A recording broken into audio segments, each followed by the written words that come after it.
कहानी की शुरुआत हीरो युगा और उसकी वफादार पार्टी के साथ होती है, जो डेमन लॉर्ड के किले के बाहर इकट्ठा होती है। किले में प्रवेश करने से पहले सभी साथी एक दूसरे को आखिरी लड़ाई के लिए हौसला देते हैं। तभी किले के भारी दरवाजे खुलते हैं और अंदर से कई डरावनी आंखें झांकती हैं। जैसे ही पार्टी अंदर जाती है, उनका सामना डेमन लॉर्ड के जनरल योकी से होता है, जो घमंड भरे अंदाज में उन्हें कमजोर बताकर उनका मजाक उड़ाता है। पार्टी का मैच उस पर एक एनर्जी ब्लास्ट से हमला करता है, लेकिन योकी उसे आसानी से नष्ट कर देता है। इसके बाद तलवारबाज उस पर नजदीकी हमला करता है, मगर योकी उसका वार चकमा देकर उसे एक जोरदार किक से पीछे फेंक देता है। फिर सपोर्ट मैच सेसिलिया युगा पर एक एनहांसमेंट स्पेल डालती है और युगा अपनी अल्टीमेट स्पेल एक्सकैलिबर योकी की ओर छोड़ता है। जवाब में योकी अपनी अंतहीन डार्क स्पेल चलाता है, जो हीरो की एक्सकैलिबर से टकराती है। कुछ देर की जबरदस्त टक्कर के बाद योकी हीरो पर भारी पड़ जाता है और अकेले ही पूरी पार्टी को हरा देता है। जमीन पर पड़े हारे हुए युगा के मन में ये सवाल उठता है कि क्या यही उनके सफर का अंत है। युगा के बेहोश होते ही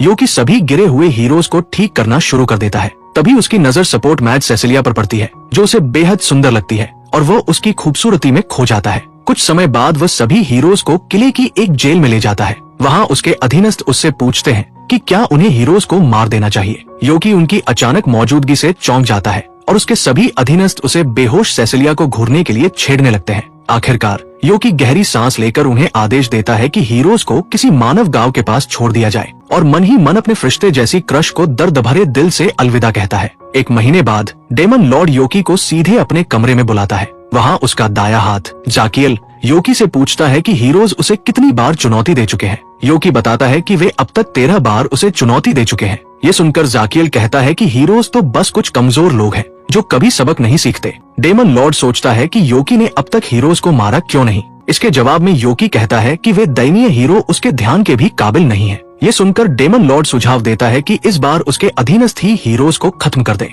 ये सुनकर योकी चौंक जाता है। उसे लगता है कि उसके गरीब सेवक हीरोज की ताकत के सामने टिक नहीं पाएंगे और वो ये भी नहीं चाहता कि सुंदर सपोर्ट मैच को कोई नुकसान पहुंचे। इसलिए वो खुद ही हीरोज को खत्म करने की पेशकश करता है। डेमन लॉर्ड मुस्कुराते हुए चुपचाप उसकी बात मान लेता है। जब योकी सिंहासन कक्ष से निकलकर अपने कमरे की ओर जाता है, तो उसे हीरोज की जिंदगी की चिंता सताने लगती है। वह जानता है कि वही अकेला इतना ओवरपावर है जो हीरोज को हरा सकता है, वरना वे इतने मजबूत हैं कि डेमन लॉर्ड को भी मार सकते हैं। अंत में योकी सोचता है कि अब उसे क्या करना चाहिए, क्योंकि डेमन लॉर्ड जल्द ही पूरी दुनिया पर राज करने वाला है। अगले दिन हीरोज फिर से डेमन लॉर्ड के किले में लौट आते हैं। योकी उनके तलवारबाज और युगा को पीछे धकेल देता है। तभी असॉल्ट मैच माकाना अपना स्पेल चलाकर पलटवार करती है। योकी उसके पहले हमलों को रोक लेता है, लेकिन माकाना चुपचाप तुरंत दूसरा हमला भी कर देती है, जो उसे चौंका देता है। फिर भी योकी समय रहते उसे भी रोक लेता है और उसकी बिजली जैसी तेज प्रतिक्रिया देखकर माकाना पूरी तरह हैरान रह जाती है। इसी बीच योकी देखता है कि सेसिलिया अपने साथियों को हील कर रही है,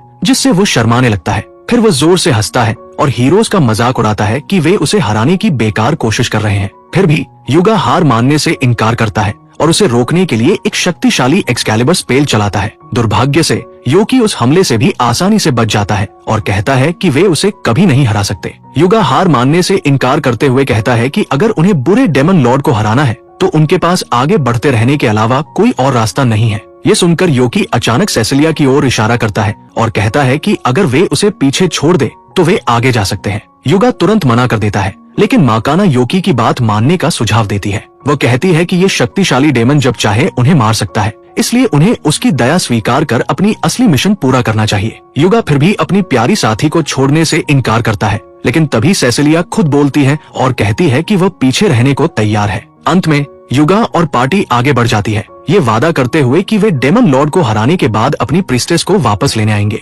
सबके चले जाने के बाद सेसिलिया योकी से पूछती है कि उसने उसे पीछे क्यों रुकवाया। ये सोचकर कि वह अभी भी लड़ना चाहता है, वो उस पर हमला करने की कोशिश करती है, लेकिन योकी तुरंत हार मानते हुए उससे बातचीत करने की कोशिश करता है। सेसिलिया पूछती है कि जब वो उसे मारने वाला है तो अपना परिचय क्यों दे रहा है। योकी जवाब देता है कि अगर वो सच में उसे मारना चाहता तो वो शुरुआत में ही ऐसा कर चुका होता। आखिरकार सेसिलिया शांत हो जाती है और उससे पूछती है कि वो आखिर चाहता क्या है। योकी हिम्मत जुटाकर कबूल करता है कि उसे पहली नजर में ही उससे प्यार हो गया था और वो उसके साथ बाहर जाना चाहता है। ये सुनकर सेसिलिया पूरी तरह चौंक जाती है। थोड़ी देर सोचने के बाद वो विनम्रता से उसका प्रस्ताव ठुकरा देती है। उसकी इस अस्वीकृति से योकी पूरी तरह टूट जाता है और जीने की इच्छा ही खो देता है। सेसिलिया सोचती है कि वह उसे बस धोखा दे रहा था और फिर से उस पर हमला करने की कोशिश करती है, लेकिन जब वह देखती है कि योकी बचाव भी नहीं कर रहा, तो वो बीच में ही अपना हमला रोक देती है। योकी उससे कहता है कि वो हमला जारी रखे और उसे खत्म कर दे, क्योंकि अब वह जीना नहीं चाहता।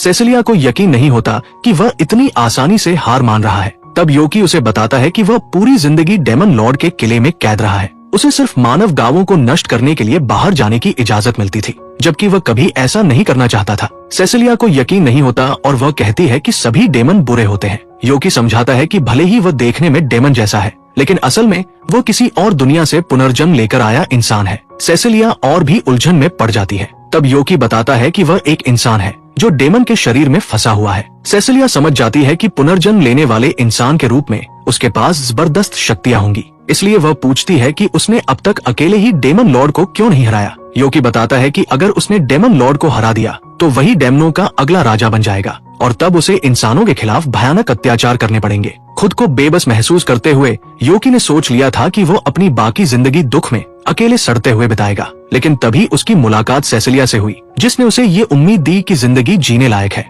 अब योकी सोचता है कि वो सब कुछ छोड़ने के लिए तैयार है, क्योंकि उसकी आखिरी उम्मीद ने भी उसे ठुकरा दिया है। अचानक सेसिलिया उससे कहती है कि उसे जिंदा रहना चाहिए और अपनी ताकत का इस्तेमाल इंसानियत की मदद के लिए करना चाहिए। उसका मानना है कि उसकी जिंदगी का कोई और मकसद भी हो सकता है और वो उसे बाहर की दुनिया में बसने में मदद करने की पेशकश करती है। कुछ दिनों बाद क्लैरियोनिस राज्य डेमन लॉर्ड पर जीत के उपलक्ष्य में सभी हीरोज के सम्मान में एक भव्य उत्सव आयोजित करता है। राजा डार्ट सभी हीरोज को महान बुराई से दुनिया की रक्षा करने के लिए बधाई देता है और घोषणा करता है कि उनके सम्मान में 3 दिन का उत्सव मनाया जाएगा। राज्य के बाहर एक सुनसान जगह से योकी ये सब देख रहा होता है। ये जानते हुए कि सेसिलिया अब वही रहती है, वो एक सामान्य इंसान के रूप में खुद को छुपाने के लिए दर्द सहते हुए अपना डेमन हॉर्न तोड़ देता है और राज्य में प्रवेश करता है। इसी दौरान माकाना युगा को उनकी जीत की बधाई देती है और युगा बेहद खुश महसूस करता है। फिर वह सेसिलिया की ओर मुड़ता है, ये जानते हुए कि ये जीत उसी की वजह से संभव हुई थी। ये देखकर माकाना खुद को नजरअंदाज महसूस करती है। थोड़ी देर बाद योकी शहर की एडवेंचरर्स गिल्ड में खुद को रजिस्टर कराने जाता है। वहाँ आलसी रिसेप्शनिस्ट क्लेमेन जम्हाई लेता है और रजिस्ट्रेशन फॉर्म निकालता है।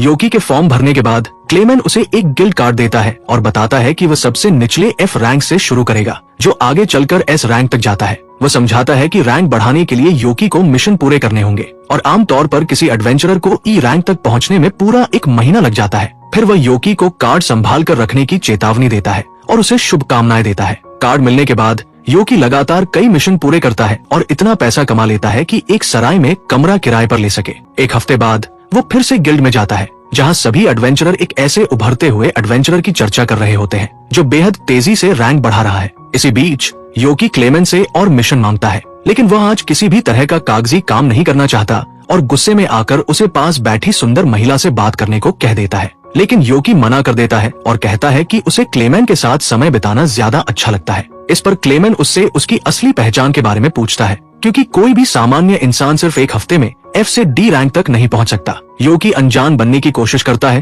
तो क्लेमेन आह भरते हुए कहता है कि वो उसे सजा नहीं दे सकता, क्योंकि उसने कोई गैरकानूनी काम नहीं किया है। तभी एक हुड पहने लड़की अंदर आती है और क्लेमेन से योकी के मिशन रद्द करने को कहती है। हैरान होकर योकी पहचान जाता है कि वह लड़की सेसिलिया है। क्लेमेन भी सोचने लगता है कि हीरो प्रिस्टेस गिल्ड में क्यों आई है। तब सेसिलिया उसे आवाज धीमी रखने को कहती है। फिर वह योकी की ओर मुड़कर उसे निजी बातचीत के लिए अपने घर आने का न्योता देती है। सेसिलिया की बग्घी में बैठते हुए योकी सोचता है कि आखिर एक लड़की उसे अपने घर क्यों बुला रही है। जब वे सेसिलिया के घर पहुंचते हैं तो एक गार्ड योकी को बग्घी से उतरते देखकर शक करता है। वो अपनी भाला उसकी ओर तान कर पूछता है कि वह सेसिलिया के साथ क्यों था। तब सेसिलिया बाहर आती है और बताती है कि वो उसका दोस्त है। तभी दूसरा गार्ड अपने साथी को वहाँ से खींच कर ले जाता है। इसके बाद सेसिलिया योकी को अंदर चाय के लिए ले जाती है। वहाँ वो उससे कहती है कि उसे पहले ढूंढ न पाने के लिए उसे अफसोस है, लेकिन योकी को कोई शिकायत नहीं होती। वो सोचता है कि इतनी बड़ी शहर में उसने उसे कैसे ढूंढ लिया। तब सेसिलिया बताती है कि वह अब शहर में बेहद मशहूर हो चुका है,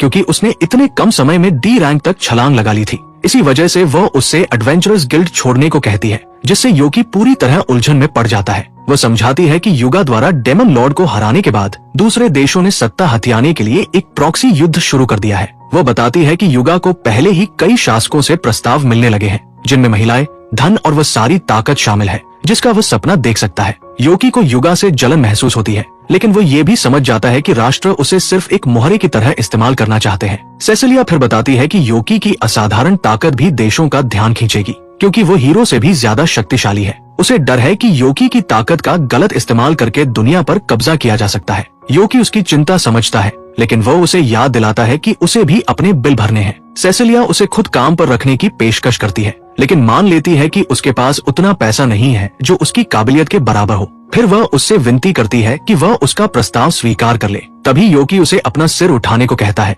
और आत्मविश्वास से कहता है कि अगर उसे दुनिया की सबसे खूबसूरत औरत भी दी जाए तब भी वो उसे स्वीकार नहीं करेगा, क्योंकि उसकी नजर सिर्फ सेसिलिया पर ही टिकी है। ये सुनकर सेसिलिया हंस पड़ती है और योकी खुद अपनी बड़ी बड़ी बातों पर शर्मिंदा महसूस करता है। कुछ ही देर में सेसिलिया की माँ सेलिया भी कमरे में आ जाती है। वो योकी से अपने गार्ड के बदतमीज व्यवहार के लिए माफी मांगती है और अपनी नौकरानी सोफिया को उसे सबक सिखाने भेज देती है। नौकरानी के चले जाने के बाद सेलिया बताती है कि उसकी बेटी को पहले ही कई शादी के प्रस्ताव मिल रहे हैं। ये सुनकर योकी हैरान हो जाता है, क्योंकि खुद हीरो युगा ने भी सेसिलिया से अपने दिल की बात कही थी, लेकिन सेसिलिया उसे भरोसा दिलाती है कि उसने उसे ठुकरा दिया था। योकी की घबराई हुई हालत देखकर सेलिया समझ जाती है कि उसे भी उसकी बेटी पसंद है। वो उसके पास बैठकर पूछती है कि क्या वो सेसिलिया से शादी करना चाहता है। ये सुनकर योकी चौंक जाता है और सोचता है कि कहीं वो उसकी परीक्षा तो नहीं ले रही, लेकिन सेलिया उसे साफ साफ जवाब देने को कहती है। तब वो सिर हिलाकर बताता है कि उसे सेसिलिया पहले ही एक बार ठुकरा चुकी है। वो समझाता है कि वो फिलहाल एक एडवेंचरर के रूप में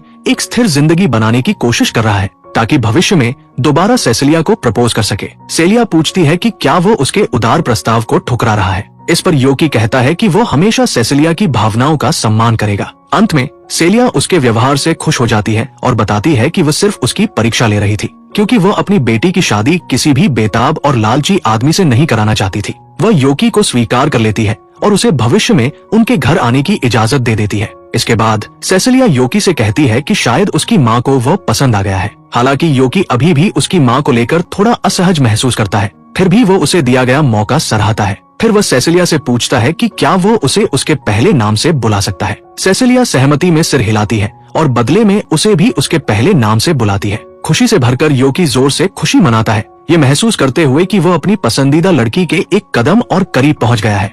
अगले दिन योकी अपने क्वेस्ट के लिए एक सिकेटस को ढूंढ निकालता है और उसकी सभी लेजर किरणों से आसानी से बचता रहता है। जैसे जैसे योकी उसके हमलों को चकमा देता रहता है, वो राक्षसी पक्षी और भी ज्यादा गुस्से में आकर उस पर झपटने लगता है। जैसे ही वह काफी पास आता है, योकी एक जबरदस्त थंडरबोल्ट स्पेल छोड़ता है, जो उस राक्षसी पक्षी को पल भर में KFC के बड़े ढेर में बदल देता है। इसके बाद वो क्वेस्ट पूरा करने के लिए उस पक्षी का हर एक पंख इकट्ठा कर लेता है। अचानक एक डोलाहान प्रकट होता है और लगभग उसी पल ऊपर से एक हार्पी उड़ते हुए आती है और योकी पर हमला कर देती है। फिर एक दूसरा लड़का भी उनके साथ जुड़ जाता है और उस पर टूट पड़ता है। तब योकी तीनों हमलावरों को याद दिलाता है कि वो असल में उनका पुराना मास्टर है। जैसे ही उन्हें समझ आता है कि ये लड़का भेष बदला हुआ योकी है, ड्यूक उससे पूछता है कि डेमन लॉर्ड की मौत के बाद वह अचानक गायब क्यों हो गया था। बाकी दोनों भी यही सवाल करते हैं, इसलिए योकी उन्हें बताने का फैसला करता है कि उसने उन्हें अचानक क्यों छोड़ दिया था। सबसे पहले वो गर्व से बताता है कि उसने सेसिलिया के सामने अपने दिल की बात रखी थी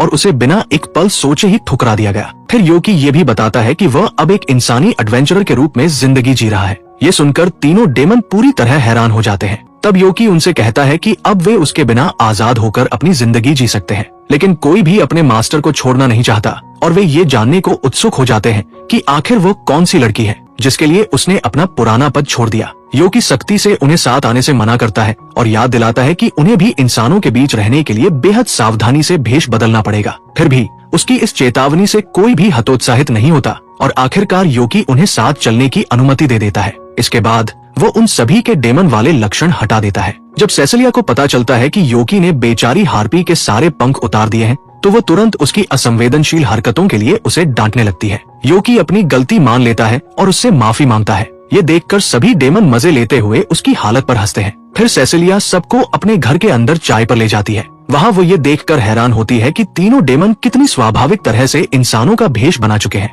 ड्यूक उसे बताता है कि उसने अपना सिर अपने आर्मर से जोड़ लिया है, जबकि सीक, पिक्सी और हार्पी हैप्पीनेस ने भी समाज में घुलने मिलने के लिए अपने सबसे अलग दिखने वाले लक्षण हटा दिए हैं। फिर वो सेसिलिया को ये भी बताता है कि उनकी डेमन पार्टी इतनी आरामदेह और बेफिक्र इसलिए है क्योंकि उनका नेता योकी है। डेमन लॉर्ड के किले में जाकियल हमेशा योकी को जबरदस्ती काम पर भेजने की कोशिश करता था, लेकिन दुर्भाग्य से उसके लिए योकी हर बार अपने कमरे से बाहर निकलने से मना कर देता था, जिससे डेमन लॉर्ड पूरी तरह झुंझला जाता था। उस समय ड्यूक को लगा था कि योकी को सजा देना एक अच्छा विचार होगा, लेकिन बदले में उसका सिर ही उड़ा दिया गया। तभी से वो योकी की सच्चे दिल से सेवा करने लगा। ये सब सुनकर सेसिलिया समझ जाती है कि सभी डेमन योकी का कितना सम्मान करते हैं। तभी अचानक योकी को एहसास होता है कि बाकी 2 डेमन कहीं दिखाई नहीं दे रहे हैं, क्योंकि वे नहीं चाहते कि कोई और उन्हें देख ले। इसलिए सब मिलकर उन शरारती दोस्तों को ढूंढने निकल पड़ते हैं। हवेली के आंगन में चलते हुए उन्हें सीक सेलिया की गोद में सोता हुआ मिल जाता है। योकी सेलिया से अपने दोस्त की वजह से हुई परेशानी के लिए माफी मांगता है,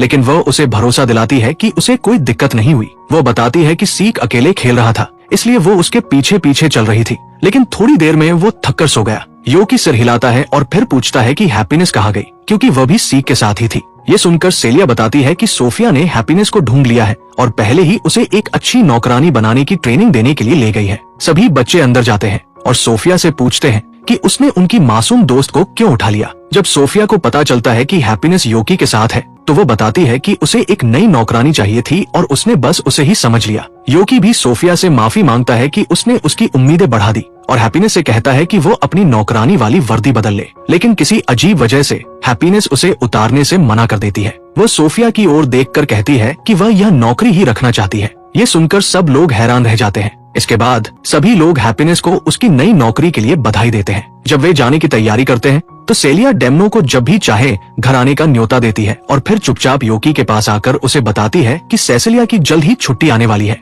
इसलिए उसे डेट पर ले जाना चाहिए। ये सुनकर खुशियों से भर गया योकी तुरंत इस आधिकारिक माता पिता द्वारा मंजूर मुलाकात के लिए हामी भर देता है। अगले दिन वो तय जगह पर सेसिलिया का इंतजार करता है। थोड़ी देर बाद उसकी बग्घी वहाँ पहुँचती है और वह एक प्यारे से भेष में उतरती है। योकी उसे हैरानी से देखता रह जाता है, तो सेसिलिया पूछती है कि क्या वो ठीक है। वो बताता है कि उसके चश्मे ने उसे चौंका दिया, तो वो याद दिलाती है कि उसे भेष बनाए रखना जरूरी है, क्योंकि पूरा शहर उसे जानता है। फिर सेसिलिया उसे इतनी परेशानी देने के लिए माफी मांगती है, लेकिन योकी सिर हिलाकर वादा करता है कि वह इसे उसकी जिंदगी की सबसे अच्छी डेट बना देगा। इसके बाद दोनों साथ साथ शहर की गलियों में घूमने लगते हैं। टहलते हुए सेसिलिया एक प्यारी सी बेकरी देखती है और मन ही मन तय करती है कि बाद में वहाँ चाय पिएगी। फिर वो एक दुकान पर रखे फूलों को निहारने लगती है, लेकिन योकी मन ही मन सोचता है कि वे फूल उसकी खूबसूरती के सामने कुछ भी नहीं है। फूलों की दुकान से निकलने के बाद सेसिलिया पास बैठी एक बिल्ली को सहलाने लगती है और बिल्ली जैसी प्यारी आवाजें निकालती है, जिससे योकी जानबूझकर दूसरी ओर देखने लगता है ताकि वो खुद को बहकने से रोक सके। थोड़ी देर बाद दोनों एक कपड़ों की दुकान पर जाते हैं, जहाँ योकी उसे एक खूबसूरत लाल ड्रेस चुनने में मदद करता है। इसके बाद सेसिलिया उसे साथ देने के लिए धन्यवाद देती है, क्योंकि उसे अपने आम तौर पर तनाव भरे दिनों से काफी राहत महसूस हो रही थी। ये सुनकर योकी को खुशी होती है कि वह उसे अच्छा महसूस करा सका। फिर वह उसे पास की एक एक्सेसरी शॉप में एक छोटा सा तोहफा दिलाने ले जाता है। उधर युगा भी माकाना के साथ भेष बदलकर डेट पर निकला हुआ होता है। सेसिलिया को देखते ही वो उसे आवाज लगाने लगता है, लेकिन माकाना उसे चुप करा देती है ताकि उनका भेष न खुले। फिर युगा सेसिलिया के पास आता है और पूछता है कि वह बाहर क्या कर रही है। वो बताता है कि वह माकाना के साथ शहर घूम रहा है और उसे भी उनके साथ चलने का न्योता देता है, जिसमें वह योकी को पूरी तरह नजरअंदाज कर देता है। सेसिलिया उसे समझाने की कोशिश करती है कि वह योकी के साथ आई है, तब जाकर युगा आखिरकार योकी को भी साथ आने देता है। फिर वो उसे जबरदस्ती एक्सेसरी शॉप की ओर खींच ले जाता है, जबकि माकाना दुखी महसूस करती है कि उसकी पहली डेट बर्बाद हो गई। वो योकी से पूछती है कि क्या वह भी सेसिलिया के साथ डेट पर है, और योकी सिर हिलाकर हाँ में जवाब देता है। ये सुनकर माकाना योकी से कहती है कि वह सेसिलिया को रिझाए ताकि युगा आखिरकार उसकी तरफ ध्यान दे सके। पहले तो योकी को लगता है कि माकाना उसके बारे में सोच रही है, लेकिन अगले ही पल वो उसके इस भ्रम को तोड़ते हुए उसे बदसूरत हारा हुआ इंसान कह देती है। इसके बाद वह एक्सेसरी शॉप के अंदर चली जाती है, जबकि योकी सोचने लगता है कि क्या युगा अब भी सेसिलिया के पीछे पड़ा हुआ है, जबकि उसने उसके शादी के प्रस्ताव को ठुकरा दिया था। युगा की इस बेशर्मी पर योकी को गुस्सा आ जाता है और वह तय करता है कि वह अपनी प्यारी सेसिलिया की रक्षा करेगा। अंदर जाकर वह सेसिलिया से पूछता है कि क्या वह कोई तोहफा लेना चाहेंगी। सेसिलिया को बुरा लगता है कि वह उस पर बोझ बन रही है, लेकिन योकी चाहता है कि ये डेट उसके लिए खास बने। पास ही युगा देख लेता है कि योकी सेसिलिया से बात कर रहा है, तो वो बदतमीजी से बीच में घुस पड़ता है। फिर युगा खुद सेसिलिया के लिए कोई एक्सेसरी खरीदने चला जाता है। उसी दौरान योकी उसके लिए एक सुंदर हार चुनता है। सेसिलिया वो प्यारा पेंडेंट पाकर खुश हो जाती है, लेकिन थोड़ी ही देर में युगा वापस आकर उसका मजाक खराब कर देता है। वह दुकान की सबसे महंगी एक्सेसरी दिखाता है, लेकिन वह सेसिलिया का ध्यान खींचने में पूरी तरह नाकाम रहती है। फिर युगा बिना उसकी इजाजत के सेसिलिया की टोपी उतार देता है ताकि वह एक्सेसरी पहन सके। इसी के साथ दुकान में मौजूद सभी लोग उसकी पहचान लेते हैं। पल भर में ही वहाँ भारी भीड़ जमा हो जाती है और योकी को कचरे की तरह एक तरफ धकेल दिया जाता है। फिर वह भीड़ सेसिलिया को अपने साथ खींचकर दुकान से बाहर ले जाती है। योकी उठकर उसके पीछे जाने की कोशिश करता है, लेकिन रास्ते में वह एक और हीरो को देखता है जिसे लड़कियों की भीड़ परेशान कर रही होती है। वह पहचान लेता है कि वह रेवेन है, युगा की पार्टी का तलवारबाज। योकी सोचता है कि क्या उसे उसकी मदद करनी चाहिए। तभी वह अचानक किसी दूसरी दिशा की ओर इशारा करता है और ऐसे दिखाता है जैसे उसने वहाँ हीरो को देख लिया हो। ये सुनते ही सारी प्यार में पड़ी लड़कियां रेवेन को छोड़कर उधर भाग जाती हैं। लड़कियों के चले जाने के बाद योकी रेवेन को एक शांत गली में ले जाता है, क्योंकि वह सुंदर योद्धा बिल्कुल चुप रहता है। योकी सोचता है कि शायद वह बात नहीं करना चाहता। वो मुड़कर जाने ही वाला होता है कि तभी रेवेन शर्मिंदा चेहरे के साथ उसे पुकारता है। उसकी धीमी आवाज सुनकर योकी सोचता है कि शायद वो अपनी आवाज को लेकर शर्माता है। रेवेन सिर हिलाकर पूछता है कि क्या योकी को भी लगता है कि उसकी आवाज मर्दाना नहीं है, लेकिन योकी उसका मजाक उड़ाने से मना कर देता है और कहता है कि हर इंसान के अंदर कोई न कोई ऐसी बात होती है जो उसे खुद पसंद नहीं होती। ये सुनकर रेवेन हैरान हो जाता है कि योकी इतना समझदार है। इसके बाद योकी फिर से सेसिलिया को ढूंढने लगता है। उसकी दयालुता देखकर रेवेन उससे पूछता है कि क्या वो उसका दोस्त बनना चाहेगा। योकी इस अचानक प्रस्ताव से चौंक जाता है, जबकि रेवेन खुद ही घबराने लगता है। सौभाग्य से योकी उसकी दोस्ती स्वीकार कर लेता है, लेकिन तुरंत ही अपनी खोई हुई डेट को ढूंढने निकल पड़ता है। कुछ देर खोजने के बाद योकी सोचने लगता है कि क्या इतनी बड़ी शहर में सेसिलिया अकेले ठीक होगी। उधर सेसिलिया भी उसे ढूंढते हुए एक खोए हुए बच्चे से टकरा जाती है। बच्चे की चोट ठीक करने के बाद वह पूछती है कि उसके माता पिता कहाँ हैं। छोटा लड़का रोने लगता है और कहता है कि उसकी माँ खो गई है। उसकी आवाज सुनकर पास ही खड़ा योकी दौड़कर आ जाता है और हीरो की तरह हालात संभाल लेता है। सेसिलिया हैरान हो जाती है, लेकिन फिर उसे डांटती है कि वह बिना सोचे समझे वादे कर रहा है। एक बड़े आदमी को ऐसे डांट खाते देख वो छोटा लड़का जोर जोर से हंसने लगता है। इसके बाद योकी और सेसिलिया मिलकर बच्चे की माँ को ढूंढने लगते हैं। ढूंढते हुए योकी सोचता है कि अगर फिर कोई भीड़ सेसिलिया पर टूट पड़ी तो उसे घर चले जाना चाहिए, लेकिन सेसिलिया सिर हिलाकर कहती है कि अगर फिर से कोई परेशानी हुई तो वे दोनों मिलकर निपट लेंगे। योकी उसकी बात मान लेता है और आगे बढ़ता रहता है। तभी सेसिलिया बिल्कुल गर्म मौसम में भी छींक देती है। दूसरी ओर युगा लगातार सेसिलिया को ढूंढता रहता है। माकाना उसे घर चलने को कहती है, लेकिन युगा उसे झटक कर सेसिलिया को ढूंढने भाग जाता है। उसके जाने के बाद माकाना को बुरा लगता है कि डेट पर होने के बावजूद उसने उसे पूरी तरह नजरअंदाज कर दिया। थोड़ी देर बाद युगा सेसिलिया को योकी के साथ खड़ा देख लेता है और मुड़कर माकाना को बताने जाता है, लेकिन वह ये देखकर चौंक जाता है कि माकाना वहाँ कहीं दिखाई नहीं देती। अगले दिन योकी को पता चलता है कि सेसिलिया रास्ते में बेहोश हो गई थी। सेलिया बताती है कि उसकी बेटी पहले से ही थकी हुई थी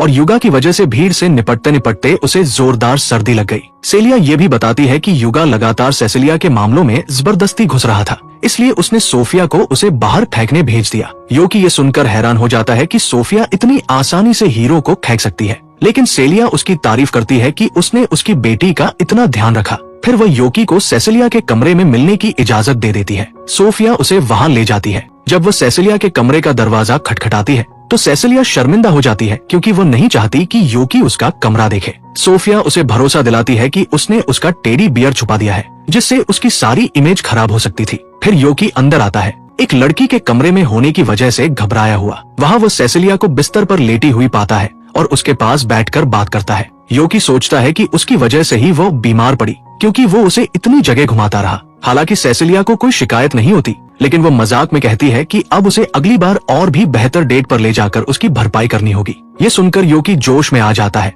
और ऐसे शेखी बढ़ाने लगता है जैसे वह कोई हीरो हो जो उसे सपनों की दुनिया में ले जाएगा। उसे ऐसे बेवकूफों की तरह बोलते देख सेसिलिया हंसने लगती है। उसकी हंसी देखकर सोफिया चिढ़ जाती है। वो झट से अंदर आकर योकी को बाहर फेंक देती है और कहती है कि वह सेसिलिया को इतना हंसाकर उसकी हालत और बिगाड़ देगा। इसके बाद योकी घर लौटने लगता है। तभी वह रेवेन को सेसिलिया की हवेली की ओर जाते देखता है। योकी पूछता है कि वह कहाँ जा रहा है। रेवेन बताता है कि वह एक लड़की से अपने दिल की बात कहना चाहता है। वह बताता है कि उस लड़की ने उसकी नरम आवाज की तारीफ की थी, इसलिए वो उसकी ओर आकर्षित हो गया, लेकिन उसे अपने ऊपर भरोसा नहीं है। योकी उसे हौसला देता है और कहता है कि इतना लंबा और हैंडसम आदमी किसी भी हाल में ठीक रहेगा। योकी से हिम्मत पाकर रेवेन हामी भरता है और सेसिलिया की हवेली की ओर बढ़ जाता है। उसे जाते हुए देखकर योकी सोचने लगता है कि आखिर वो कौन सी दयालु लड़की है जिससे रेवेन प्यार करता है। तभी उसे एहसास होता है कि रेवेन जिस लड़की को प्रपोज करने जा रहा है वो सेसिलिया ही है। इसका मतलब ये था कि अब योकी को प्यार में एक और प्रतिद्वंदी मिल गया है।